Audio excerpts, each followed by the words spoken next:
Now when taking your turn, the main rule to remember is that you must put an action chip in the room you are in before you take an action. In other words, I put down a chip to collect items. I put down a chip to move. I put down a chip to move again. Okay?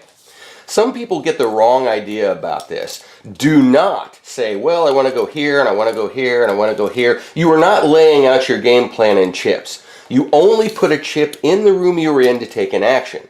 So if you put a chip to move here, and put a chip to move here, and put a chip to move here, it does not mean you get a free move back across because this has chips in it. It does not work that way. No. If you want to move back across, you put a chip down to move, you put a chip down to move, and you'll have multiple chips in rooms. All these do are a reminder of where you have been. That's all they are. And when you run out of chips, when you have no more in your hand, that means your turn is finished. Now these chips are used for several different kinds of actions. One action you can use with these chips is to pick up all items in the room. Only one chip is needed to pick up everything in the room. Now you're not required to pick up everything, but who wouldn't? I mean, there are no bad items to pick up, so pretty much as a general rule, pick up everything in the room with one chip. Now here we've got a piece of armor and we have 3 gold. So with one action, I'm picking those up. So the blue player will move his second colored figure, 1, 2, 3, up on the gold track. He will also add a blue chip on his card for armor. The second type of action you can take is to move to a different room. So put down a chip in the room and move to the next room. Put down a chip in the room and move to the next room. You can tell the areas you want to move between because they have this white line. Just think of the white line as a doorway or a division between sections. So you pretty much jump over the white lines to move from area to area. The third type of action is to push past guards. This has a number 7 guard on it, so you have to roll dice. So I put down a chip to attempt to push past him, roll the dice. If I'm successful, I move my character past him directly. At this point, I did not successfully get past him, so I can use another chip to attempt to roll again. Here I rolled an 8, so I did successfully move past him. An action can be used to move from one stairway to another if you have a torch. You can also use an action chip to move from one dock to another if you have a guild token to use up.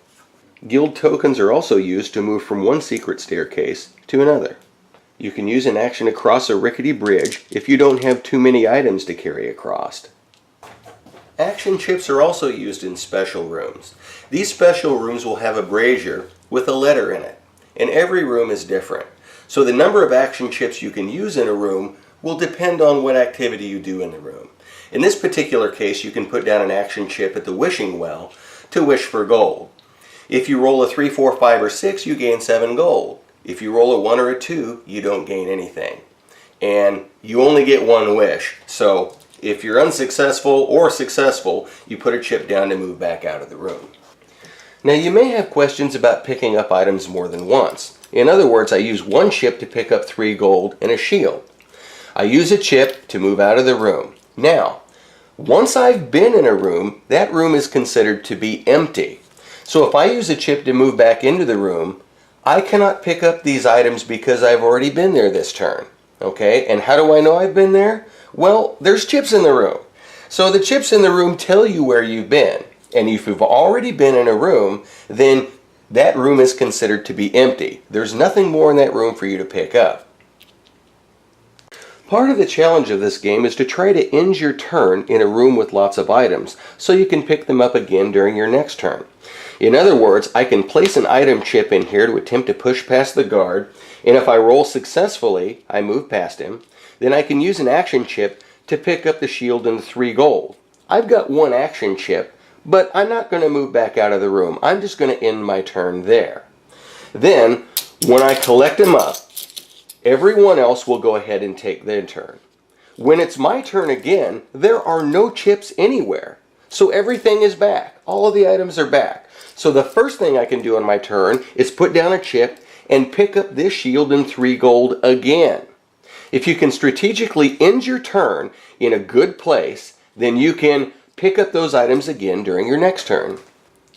Now eventually you're going to run out of chips. So as you place a chip down to push past the guard and roll the dice to see if you do it, push a chip to pick up items. Now when you're all done with your actions, you're going to take this magnetic pillar wand and you're going to collect up all the chips and you're going to hand them to the next player so they can take their turn. These following actions do not cost action chips to do. Let's say if I put down one to move into another room, if you meet in another room with another person, you duel them. Dueling does not cost an action chip. Dropping items so you can cross a rickety bridge does not cost an action chip. Cashing in an hourglass for 6 extra actions does not cost you an action chip. Using a tarot card to get a free reroll of a die does not cost you an action. And finally, if you're forced out of a room, it does not cost you an action.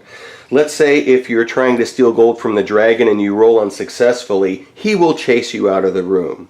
If he forces you out of the room, you do not have to put down a chip to be moved out of the room. He just automatically moves you out.